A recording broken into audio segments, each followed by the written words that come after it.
Halo teman-teman, selamat datang kembali di channel Story with Ara. Masih dengan buku Spring in London karya Ila Nathan, chapter 1. Selamat mendengarkan. Seoul, Korea Selatan. Akhirnya kau jawab juga teleponmu. Aku sudah mencoba menghubungimu berkali-kali selama 3 hari terakhir. Kata-kata itu menerjang gendang telinga Danny Joe, bahkan sebelum ia sempat berkata halo. Ia bahkan juga belum sempat benar-benar menempelkan ponselnya ke telinga. Mengenali suara sahabatnya di ujung sana, Danny tertawa dan berkata, "Jung Tae-woo, aku tahu kau rindu kepadaku, tapi tolong kecilkan sedikit suaramu. Aku tidak mau orang-orang yang ada di dekatmu berpikir kita pacaran atau semacamnya. Kau mungkin sudah terbiasa dengan gosip gay, tapi aku tidak." Jung Tae-woo tertawa hambar. "Lucu sekali," katanya datar. Danny berdiri menghadap kaca jendela besar di kantor itu, menatap jalanan Apgujeongdong di bawah sana. Jalanan cukup ramai. Orang-orang dalam balutan jaket tebal beraneka warna berjalan di sepanjang trotoar dan mobil-mobil bersiliweran di jalan raya. Pemandangan yang sangat biasa. Pemandangan sehari-hari yang sering kali diabaikan kebanyakan orang. Namun, Danny menyukainya. Ia suka mengamati keadaan di sekitarnya, setiap pejalan kaki dan setiap mobil yang lewat. "Sebenarnya aku tahu kau menelponku," kata Danny ringan. "Dan aku minta maaf karena tidak sempat membalas teleponmu. Kau sendiri penyanyi terkenal, jadi kau tentu tahu bagaimana rasanya saat jadwal kerjamu begitu padat, sampai kau bahkan tidak punya waktu untuk memikirkan hal lain. Aku harus berangkat ke London minggu depan, jadi semua pekerjaanku di sini harus selesai sebelum itu. Aku tahu kau mau pergi ke London setelah Tae-woo. Karena itulah aku menelponmu. Aku butuh bantuan." "Tentu," sahut Danny tanpa ragu. "Katakan saja." "Aku ingin kau tampil dalam video musikku." "Video musikmu?" "Syutingnya akan dilakukan di London. Kau tahu siapa yang sudah setuju menjadi sutradaranya?" Tanpa menunggu jawaban, Tae-woo melanjutkan, "Bobby Shin. Dan karena aku tahu kau perlu mencari model pria lagi, kau model pria yang sempurna. Bagaimana menurutmu?" Danny mendesah, pura-pura pasrah. Apakah aku punya pilihan lain?" "Tidak," kata Tae-woo sambil tertawa. "Oke, berarti kita sudah sepakat. Oh ya Danny, asal kau tahu, wajahmu tidak akan terlihat sepanjang video musik itu. Hanya model wanitanya yang akan disorot." Alis Danny terangkat. "Apa? Kenapa?" "Secara pribadi menurut kau terlalu tampan untuk video musikku," gurau Jung Tae-woo. "Tapi tenanglah, walaupun hanya punggungmu atau bagian belakang kepalamu yang terlihat, seluruh Korea akan tahu bahwa Danny Cho yang membintangi video musik Jung Tae-woo. Kalau kau keberatan, silakan bicarakan dengan sutradara Shin. Dia yang membuat konsep video musiknya."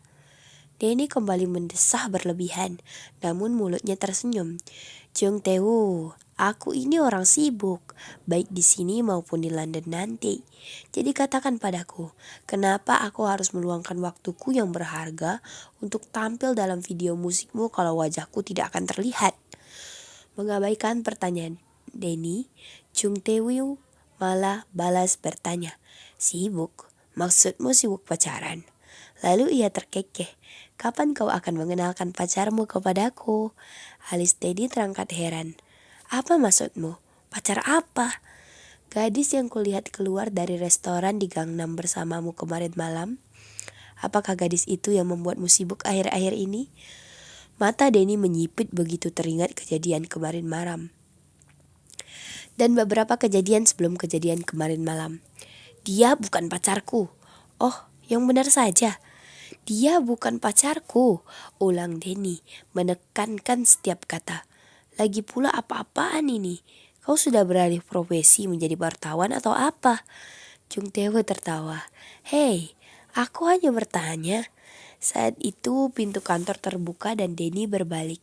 Matanya terarah pada wanita bertubuh langsing dan berambut pendek yang berdiri di ambang pintu dan yang menatap Denny dengan alis terangkat.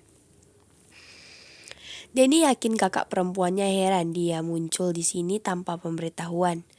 Ia mengangkat sebelah tangan tanpa suara menyapa kakaknya dan tersenyum singkat, senyum yang sudah membuat banyak gadis penggemarnya luluh lantak. "Aku harus pergi sekarang, nanti kita bicara lagi," kata Denny di ponsel. Tanpa menunggu jawaban Tewu, dia menutup ponsel, menjejalkan benda itu ke saku celana jinnya, lalu berpaling ke arah kakaknya. "Nuna, harus bicara dengan ibu," katanya langsung tanpa basa-basi. Anna Jo yang sedang melepaskan topi menghentikan gerakannya dan menatap adiknya dengan heran lalu tersenyum. "Selamat pagi juga adikku sayang," katanya sambil menyisir rambutnya yang berpotongan modis dengan jari. "Dan apa yang harus kubicarakan dengan ibu?" Anna 3 tahun lebih tua daripada Denny. Wajah kedua kakak beradik itu tidak mirip, tetapi mereka sama-sama memiliki wajah yang menarik, disukai para fotografer. Sama-sama memiliki bentuk tubuh jangkung dan ramping yang disukai para perancang busana. Sama-sama memiliki senyum cerah yang memenangkan hati para klien. Sama-sama memiliki kepandaian berbicara yang membuat mereka disenangi orang-orang yang bekerja sama dengan mereka. Semua itulah yang menjadikan mereka model Dulu, Anna Jo adalah model fashion yang menghabiskan waktunya berjalan di atas catwalk di seluruh penjuru dunia. Namun, sejak 5 tahun yang lalu, ia mulai dikenal sebagai perancang busana dan butik-butiknya kini tersebar di Seoul dan Tokyo. Denny mengerang dan menjatuhkan dirinya di kursi berlengan di depan meja kerja kakaknya.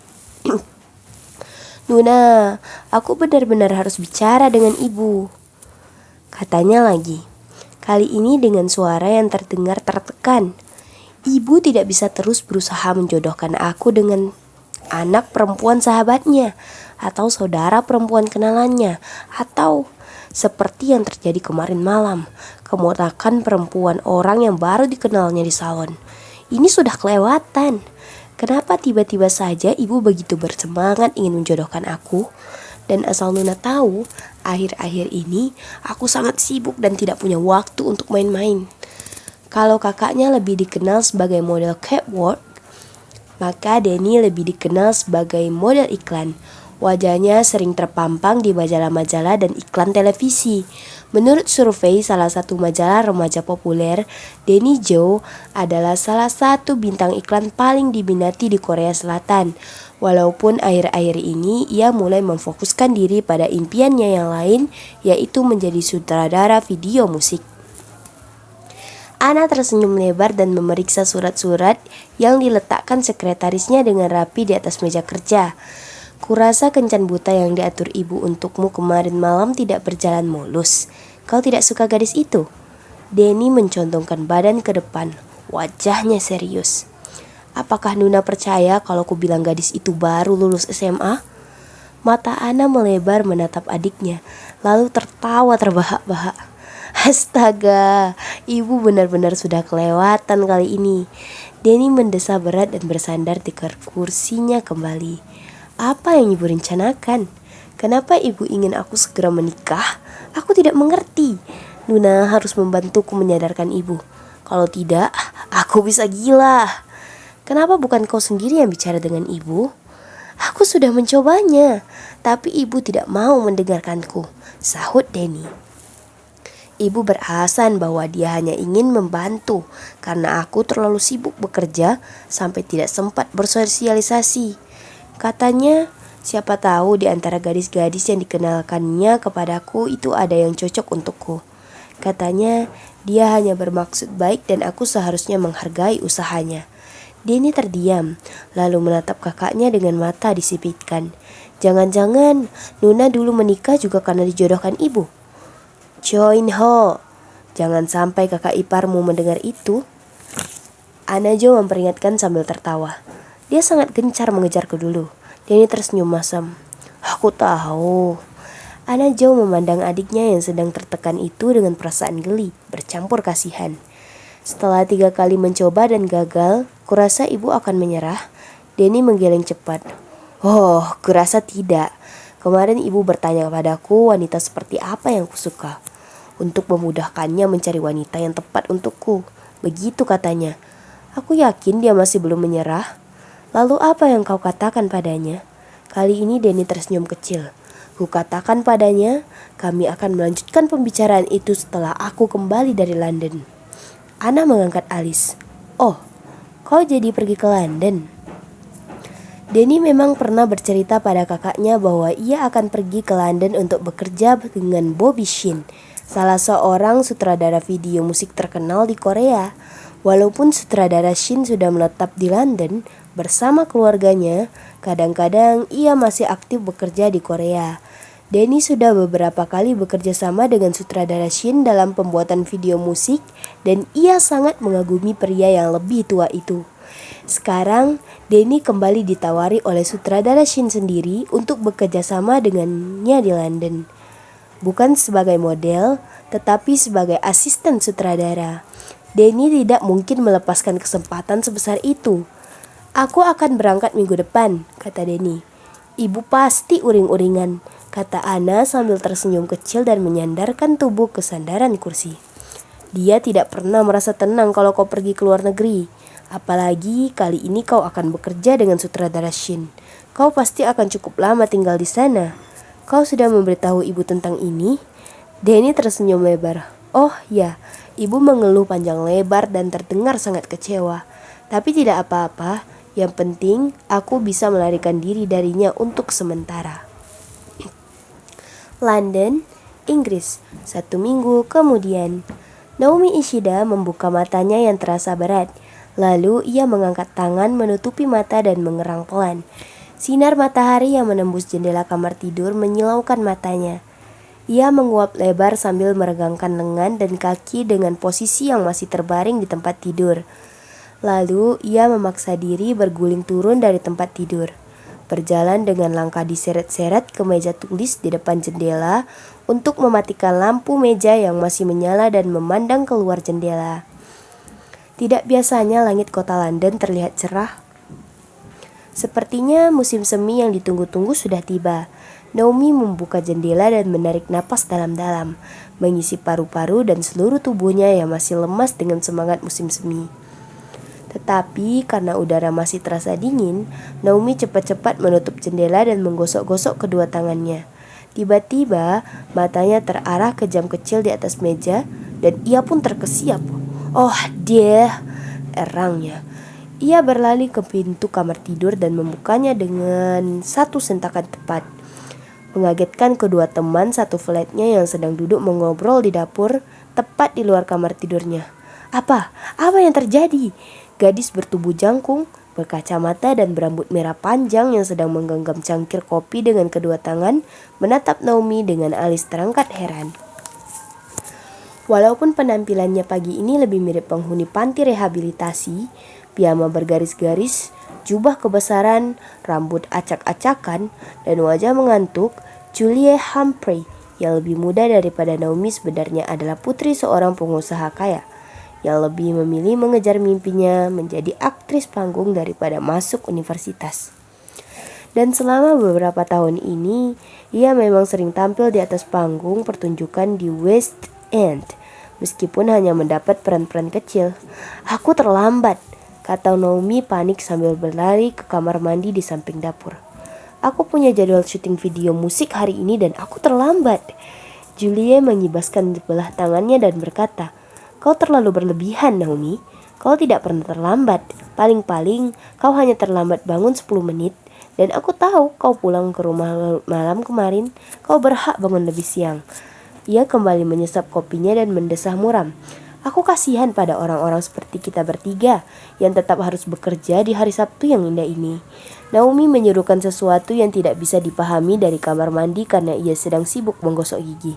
Hei sayang, kau mau wafel ala Chris dengan selai apel buatan sendiri? Tanya laki-laki bertubuh tinggi, ramping, dan berambut hitam yang duduk di hadapan Julie.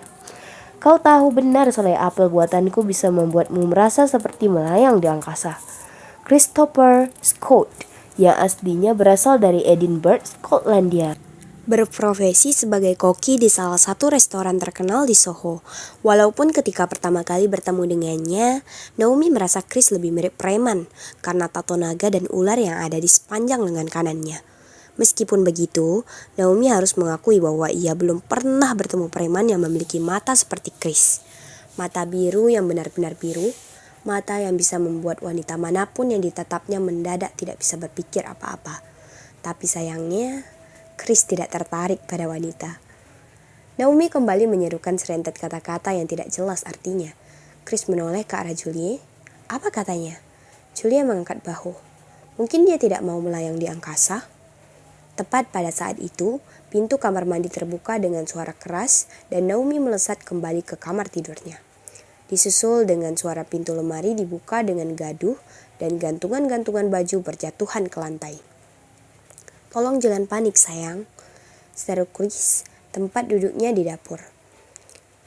Kau bisa melukai dirimu sendiri, di dalam sana kau membabi buta seperti itu. Kemudian terdengar bunyi gedebuk keras, disusul suara Naomi yang berseru. Aku tidak jatuh, tenang, aku tidak jatuh, aku baik-baik saja. Kedua temannya berpandangan dan mengangkat bahu. Beberapa menit kemudian, Naomi muncul kembali dari balik pintu kamar tidurnya.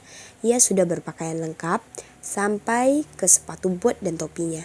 Ngomong-ngomong, kata Julie, kau akan tampil di video musik siapa? Naomi mengangkat bahu. Penyanyi dari Korea. Aku tidak kenal, katanya sambil mengibaskan tangan tidak peduli. Yang membuatku tertarik adalah konsep video musiknya. Mereka membuatnya seperti film pendek. Julie menatap Naomi, mata hijaunya bersinar cerah. Apakah ceritanya romantis? Tanyanya lalu mendesah senang. Aku suka cerita romantis. Naomi mendesah tidak sabar. Kurasa ceritanya tentang seorang pria yang diam-diam jatuh cinta pada seorang wanita, selalu mengawasinya dari jauh. Diam-diam selalu membantu wanita itu tanpa pernah menunjukkan siapa dirinya. Kira-kira seperti itu, sahutnya. Bukankah itu romantis sekali? Desah Julie dan menatap Chris, yang ditatap mengangguk setuju. Kurasa agak menakutkan, gerutu Naomi. Coba pikir, diam-diam mengawasi si wanita dari jauh, diam-diam membantunya tanpa menunjukkan wajah. Memangnya itu tidak terdengar seperti orang sakit jiwa? Astaga, gumam Chris sambil menggeleng-geleng. Kau harap sutradara video musik ini tidak menyesal sudah memilihmu. Seharusnya kau menjadi bintang film horor. Naomi tersenyum dan mendorong bahu Chris dengan gerakan main-main. Baiklah teman-teman, aku pergi dulu. Kau yakin kau tidak akan mau makan sepotong wafel ala Chris dengan selai apel ini? Tanya Chris sambil menyodorkan piring penuh wafel. Kau tahu sarapan adalah makanan yang paling penting dalam sehari. Kau sudah cukup kurus sekarang. Jangan sampai kau berubah menjadi tulang berjalan seperti orang yang duduk di depanku ini. Ya Tuhan, lihat siapa yang bicara, kata Julie sambil memutar bola matanya. Koki paling krempeng di dunia. Chris tersenyum lebar. Tubuhku memang tidak bisa gemuk walaupun aku makan banyak. Sedangkan kalian berdua kurus kering karena tidak makan. Model memang seharusnya kurus, gumam Naomi sambil merogoh-rogoh tasnya yang besar, memastikan semua barang pentingnya sudah di dalam. Dompet, kunci, ponsel. Apa? Tanya Chris tidak mendengar apa yang digumamkan Naomi tadi. Tidak apa-apa. Naomi menatap temannya dan tersenyum lebar. Ia tidak mungkin mengulangi ucapannya. Ia tidak berani. Chris pasti akan mulai menceramahinya dan dia tidak punya waktu mendengar omelan itu saat ini. Aku ingin sekali mencoba wafelmu, tapi ini keadaan darurat, kata Naomi cepat. Aku benar-benar tidak sempat sarapan. Sekarang sudah jam. Ia melirik jam tangannya dan terkesiap. Oh dear, sepertinya aku harus berlari sepanjang jalan sampai ke stasiun. Dah teman-teman. Tanpa menunggu balasan teman-temannya, Naomi berlari menuruni tangga dari flat mereka di lantai 2 dan keluar ke jalan. Ia melirik jam tangannya sekali lagi. Ya, ia sudah pasti harus berlari ke stasiun kereta. Ia tidak mungkin sempat mendongak menatap langit biru dan menikmati udara musim semi. Semua itu harus menunggu. Sudah hampir 3 tahun berlalu sejak ia pertama kali tiba di London, dan sejak ia pindah ke sini sudah tinggal bersama Julie dan Chris di Hampstead yang terletak di pinggiran kota London. Flat yang ditempatinya bersama Julie dan Chris berada tepat di atas Robin's Nest, sebuah pub tradisional Irlandia yang sudah berdiri sejak zaman dahulu. Walaupun kadang-kadang suara-suara dari pub bisa terdengar sampai ke kamar tidur kalau di jendelanya terbuka. Naomi tidak keberatan. Berbeda dengan kebanyakan orang, ia tidak terlalu nyaman dengan suasana sepi. Flat yang mereka tempati tidak terlalu besar, namun cukup untuk mereka bertiga. Tempat itu memiliki 3 kamar tidur, 1 kamar tidur utama yang berukuran lebih besar, dan 2 kamar tidur yang lebih kecil, 1 kamar mandi, dapur sempit dengan jendela yang menghadap ke pekarangan samping gedung sebelah, dan ruang duduk kecil dengan jendela menghadap ke bagian depan gedung. Julia menempati kamar tidur utama karena dialah yang pertama kali menempati flat ini sebelum ia mengajak Chris berbagi flat dengannya. Lalu pada musim panas, lebih 2 tahun lalu, Naomi ikut bergabung. Naomi tidak pernah suka tinggal sendiri. Sepanjang hidupnya, ia tidak pernah sendiri. Saudara kembarnya, Keiko, selalu ada bersamanya sampai ketika Naomi memutuskan untuk pindah dari Tokyo. Kadang-kadang ia mengkhawatirkan Keiko karena saudara kembarnya itu juga tidak terbiasa sendirian. Tetapi, mengingat mereka memiliki tetangga-tetangga yang sangat baik di Tokyo, dan setelah membaca email dari Keiko yang melibatkan seorang tetangga baru di gedung apartemen mereka, Naomi merasa ia tidak perlu mengkhawatirkan Keiko lagi. 45 menit kemudian, Naomi sudah tiba di lokasi syuting. Untuk itu, sudah duduk di dalam tenda sementara yang didirikan di salah satu sudut Hyde Park, salah satu teman paling terkenal di London. Di dekat Serpentine Lake, Naomi memandang berkeliling dan merasa seolah-olah dalam semalam bagian kecil taman itu sudah diserbu oleh sekerumpulan orang Korea. Di sekitarnya terlihat para staf produksi yang sibuk dengan tugas mereka masing-masing.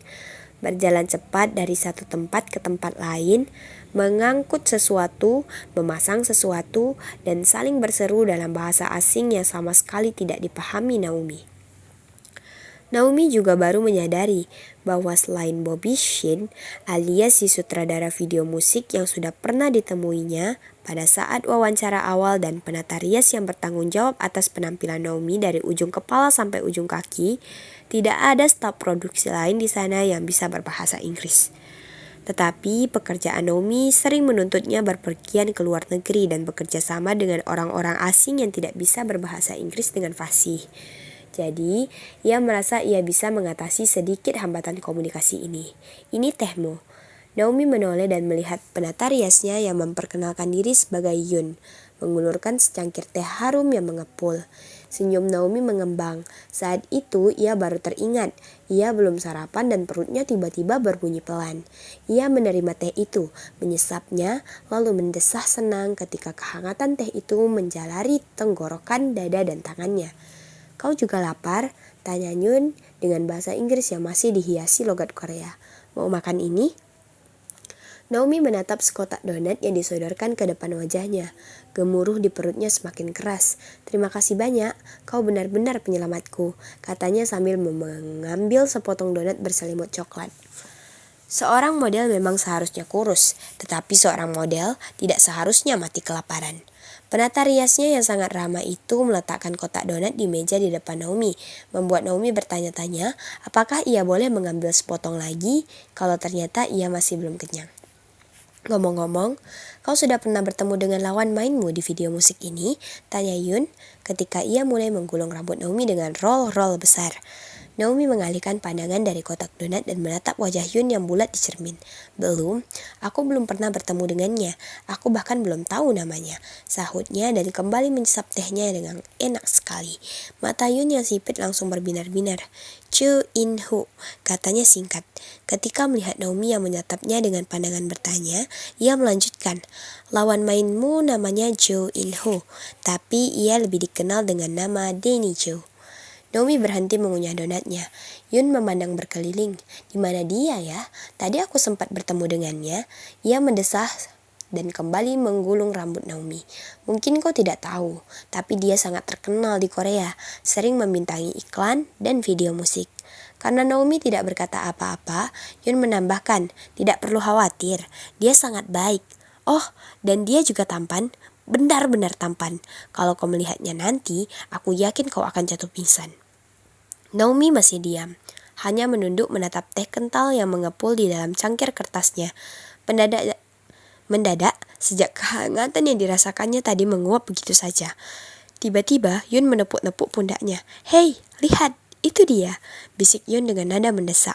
Kepala Naomi berputar pelan dan matanya langsung menangkap sosok laki-laki berjaket abu-abu dan bertopi putih yang berdiri di luar tenda.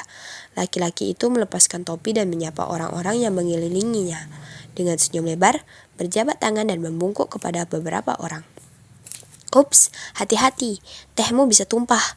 Naomi mengerjap kaget dan menyadari bahwa cangkir kertas yang dipegangnya sudah hampir terlepas dari pegangan. "Oh, maaf," gumamnya pelan. "Nah, ku bilang juga apa," kata Yun sambil menepuk pundak Naomi lagi dan tersenyum penuh kemenangan.